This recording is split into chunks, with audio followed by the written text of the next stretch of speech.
Olá, amigas, amigos, caros internautas. Talvez muitos de vocês nunca tenham ouvido falar ou pouco conhecem sobre quem foi Lins de Vasconcelos. Arthur Lins de Vasconcelos Lopes, nascido a 27 de março de 1891, na cidade de Teixeira, estado da Paraíba, e desencarnado em São Paulo no dia 21 de março de 1952. É conhecido como o diplomata da unificação e o paladino do Estado leigo. Foi expressiva figura do espiritismo brasileiro, que merece ser tido como exemplo, não só para nós espíritas, mas para todos que querem deixar a sua contribuição para um mundo melhor. É por isso que hoje vamos conversar com Adriano Lino Greca, primeiro vice-presidente da Federação Espírita do Paraná, sobre Lins de Vasconcelos. Olá, Adriano, estamos muito felizes em ter você conosco, principalmente para nos falar sobre Lins de Vasconcelos. Olá, Ivone, é uma satisfação retornarmos ao Espiritismo Responde, a esse público que acompanha o programa com muita alegria e também pelo mesmo motivo, né? Eu gosto muito de falar a respeito da vida de Lins de Vasconcelos, porque é um exemplo para nós. São as chamadas vidas exemplares, não é? E quando a gente conhece um tanto mais a respeito da vida destes homens, certamente colhemos dali alguns exemplos para as nossas vidas. Inspirações, né? Isso mesmo. Adriano, fala para nós quem foi Lins de Vasconcelos. Como você mesmo colocou na sua apresentação, essa personalidade ímpar do movimento espírita brasileiro, que nasceu lá na Paraíba, mas que passou grande parte ou boa parte da sua vida aqui no nosso estado do Paraná. Ele nasceu como, inclusive, o seu biógrafo mais importante, o professor Ney Lobo, ele diz que ele nasceu como um caboclinho, né? Ele trabalhava na roça junto com o pai, vendia os produtos que a família, enfim, cultivava, e há uma citação que o próprio Lins de Vasconcelos faz a um amigo, que ele conduzia a tropa sentado ou cavalgando a égua madrinha, conduzindo os burros cargueiros, ainda muito jovem, e por isso percorreu toda aquela região lá na Paraíba. Vejamos que hoje a região onde ele nasceu se transformou num parque estadual, mas é claro que ele não pôde se conter nessa situação. Ele vai inicialmente buscar a cidade do Recife, em Pernambuco, entra para a vida militar e na vida militar é transferido inicialmente para o Rio de Janeiro, posteriormente para Santa Catarina, cidade do Desterro, hoje Florianópolis, até chegar em Curitiba. Esse intervalo de tempo nós estamos falando dos primeiros 20 anos da vida dele. Ele chega então ao Paraná muito jovem, e logo se vincula ao trabalho na Federação Espírita do Paraná. É ali que o missionário encontra com a sua missão. Ele descobre o Espiritismo em Florianópolis, mas terá a oportunidade de aprofundar os seus estudos vinculados à Federação Espírita do Paraná. Ele se transformará então no nosso presidente por 6 vezes, ativo trabalhador, até viver então outros períodos da vida dele que o conduzirão a esta condição de proeminência, de liderança do movimento espírita nacional, sendo responsável pela articulação do Pacto Áureo da Caravana da Fraternidade. E aí a gente vai conversando um pouquinho mais sobre a vida dele. Tem muito a falar, não é, Adriano? Adriano, por que ele é chamado de o diplomata da unificação? Desde a sua juventude, ele percebeu, ao observar a estruturação do movimento espírita, que caberia uma organização diferente. Ele empreende a primeira campanha de filiação de casas espíritas à Federação Espírita do Paraná. Por quê? Neste período, nós estamos falando de 1912, quando ele chega ao Paraná, 1913, 1914, esse período. Ele percebe que as casas espíritas filiavam-se diretamente à Federação Espírita Brasileira ou à Liga Espírita do Brasil. Eram duas instituições que atuavam no âmbito nacional. E ele então idealizou, percebeu que isso não era o ideal, porque quanto mais próximos estivermos uns dos outros na atuação, como se dá hoje, a atuação é federativa, estadual. Ele percebe claramente isso desde o início, desde muito jovem, e já rascunha as primeiras ideias de uma organização diferente. Primeiro ele pensa na confederação, que reuniria as federações. E depois, isso vai ter seu ponto de culminância quando se realizará no movimento espírita nacional um congresso espírita que se deu na cidade de São Paulo em 1948 para discutir a unificação do movimento espírita, então dividido até aquele momento. Lins era já um idealista, um trabalhador desses pensamentos, dessas ideias, e no ano seguinte, em 1949, realiza-se em São Paulo um encontro da Confederação Espírita Pan-Americana, também outra instituição que existia e promovia os seus eventos. Então a gente vai percebendo como era difícil, né? Termos uma unidade, uma organização quando todos têm, quando não estamos unidos. Então ele percebe durante a realização deste evento que inclusive a Federação Espírita Brasileira não estava sendo representada neste evento, mas se deu na capital do nosso país, então Rio de Janeiro. Ele percebe a oportunidade de conectar as lideranças que já vinham discutindo esse tema da unificação desde o ano anterior, ou desde há muitos anos. Ele percebe a oportunidade, então, de promover um encontro. Ele é este articulador, é ele que vai, com as lideranças espíritas dos mais variados estados, principalmente do sul, sudeste e sul do Brasil, ele vai à sede da Federação Espírita Brasileira e então propõe e participa, e é a primeira assinatura do Pacto Áureo, esse pacto de unificação. O nome Pacto Áureo foi uma sugestão dele, e ele é tido como o maior trabalhador, o articulador, então, do Pacto Áureo, que uniu o movimento espírita. Daí porque ele é chamado de o diplomata, não é? Dessa unificação. Ele também é chamado o paladino do Estado leigo. Por que desse título? Porque ele nasceu, como você também nos trouxe na sua apresentação, Ivone, ele nasceu no ano de 1891. Vejamos que em 1889 nós tivemos, em 15 de novembro, a proclamação da República. Vivíamos o Império, a monarquia, e essa transição para a República se dá com a proclamação em 1889.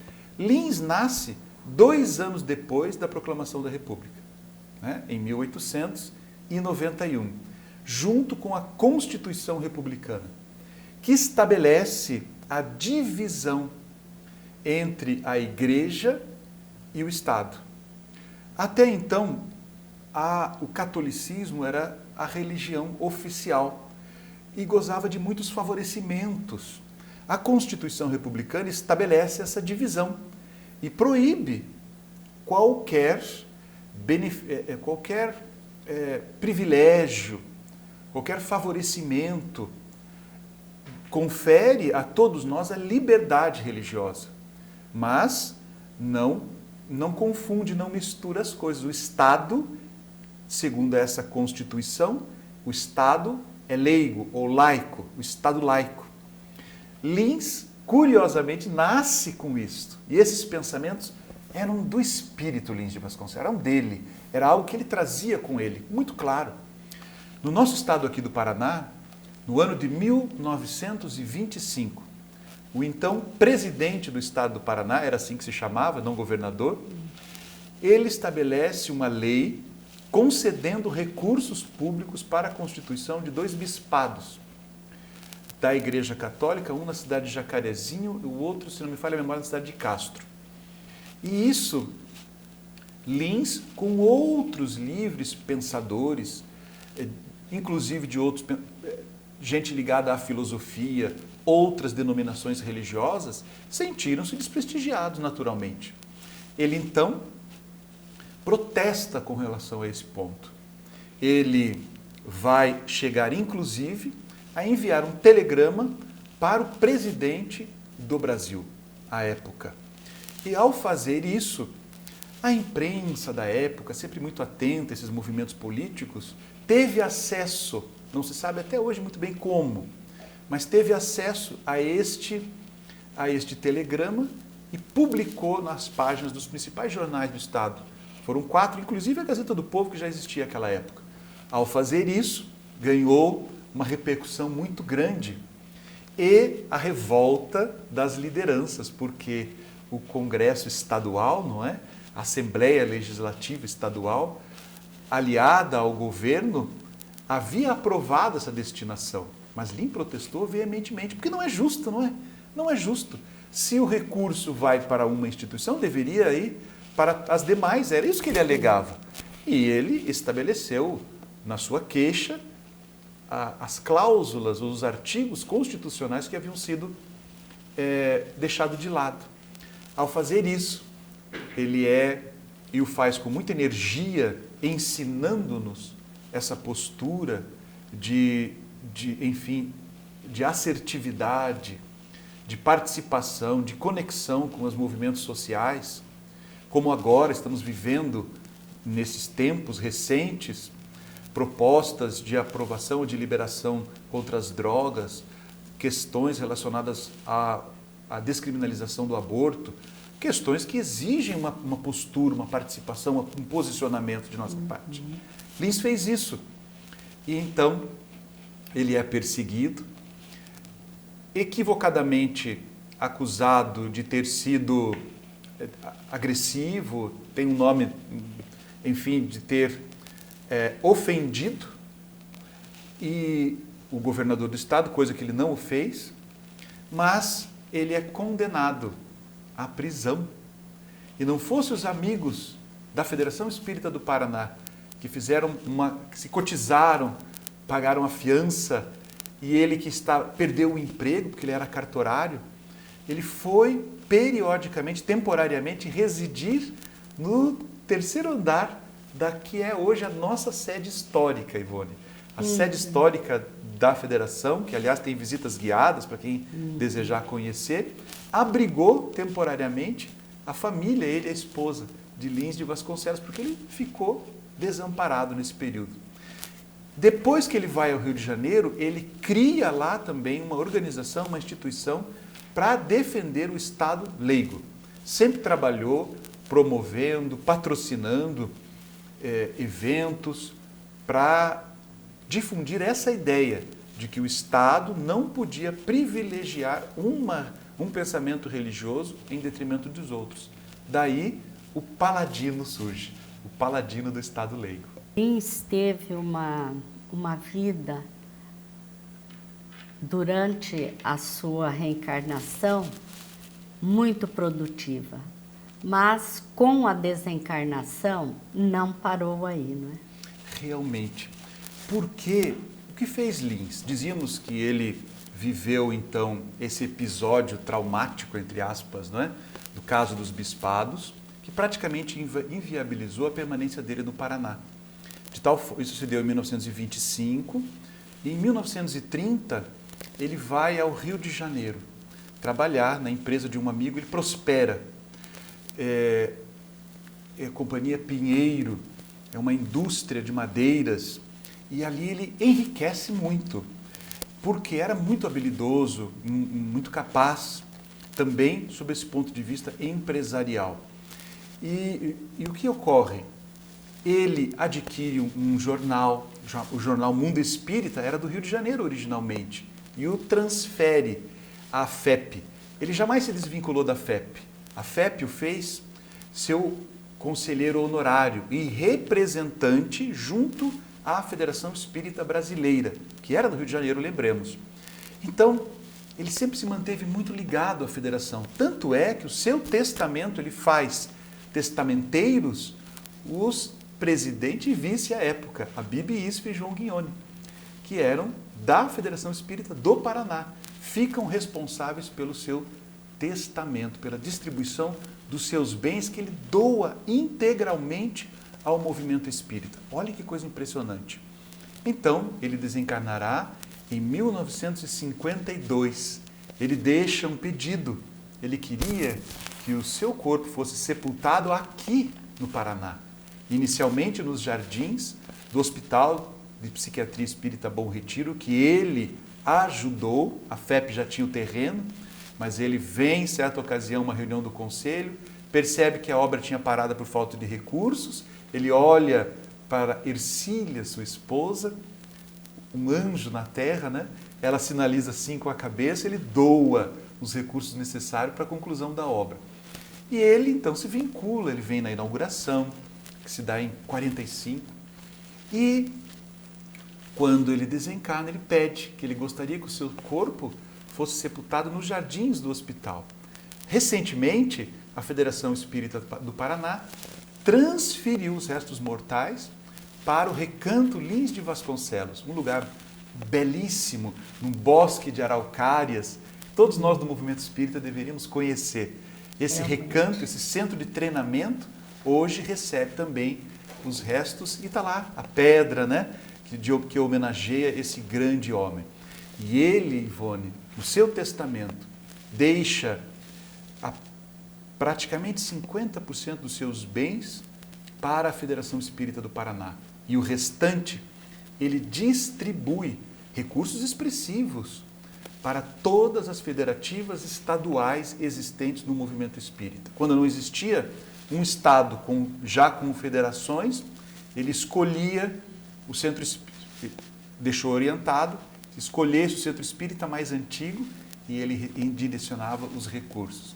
Assim, desejando ver fortalecido aquilo que hoje é uma realidade, o Conselho Federativo Nacional, que surge também através dessa assinatura do Pacto Áureo. Então é um homem extraordinário. Adriano, e um fator muito importante para você comentar é que ele prossegue, continua ligado à FEP. Nos dias de hoje, não é? Nós percebemos, todos nós somos agraciados, presenteados com as mensagens deste espírito extraordinário que surgem através da mediunidade de Divaldo Franco.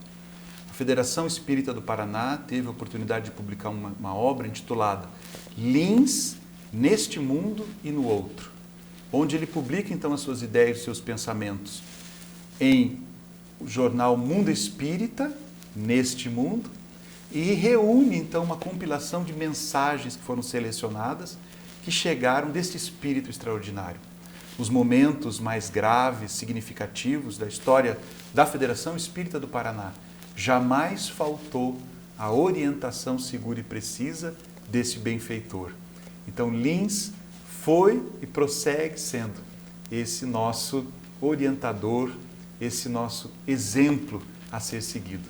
E a ele nós dedicamos, enfim, minimamente, singelamente, a nossa homenagem, não é? E a nossa lembrança e o nosso carinho.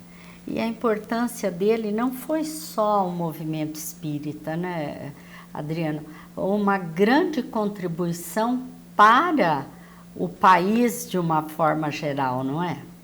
Ah, sim, pois que, enfim, o fruto do seu trabalho, ele repercute, não é, ao longo do tempo. As nossas vidas e os nossos exemplos perpetuam-se e são percebidos. Então, Lins, nessa condição, certamente é para nós também, mais uma vez, mais um exemplo. E as contribuições que ele deixou também, em todos os sentidos, né?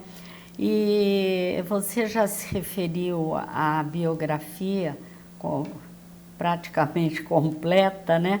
Com mais detalhes, de Lins de Vasconcelos na obra do professor Ney Lobo, né? Que foi editada pela FEP, intitulada Lins de Vasconcelos, o diplomata da unificação e o paladino do Estado leigo. Aqueles que quiserem adquirir essa obra, né, poderão buscar ou numa casa espírita ou diretamente da Federação Espírita do Paraná, principalmente as casas espíritas, para ter disponível, né, aos seus frequentadores. Mas nós gostaríamos de ficar aqui conversando por muito mais tempo, né, Adriano? Mas nós deixamos para as suas considerações finais. Nós queremos, meus irmãos, dizer que é preciso sim, conhecermos um tanto mais a vida destes espíritos exemplares, porque eles nos inspiram com as suas ações, conhecer as suas ideias, os seus pensamentos, pois que hoje estamos tão carentes, né, destes exemplos de fidelidade doutrinária, de fidelidade a uma ideia, a um pensamento. Então, Lins é este espírito que pode nos oferecer orientações seguras. Seus textos, nestas obras que citamos, estão à nossa disposição e têm sido para nós inspiradores, sabe, Ivone? Vez ou outra, retornamos aos textos de Lins e encontramos ali a orientação segura. Então, Lins de Vasconcelos, o diplomata da unificação e o paladino do Estado leigo, essa obra precisa ser conhecida. A nossa gratidão por tantos detalhes que você nos trouxe sobre a vida deste verdadeiro homem de bem, não é, Adriano? Isso mesmo. Muito obrigada, Adriano. Aqueles que nos acompanham há mais tempo conhecem um programa da Federação Espírita do Paraná, Momento Espírita. E aqueles que não conhecem, nós dizemos que vale a pena acessar o site momento.com.br, onde encontrarão mensagens que falam aos nossos corações. Muito obrigada a todos pela companhia e nossos votos de muita paz.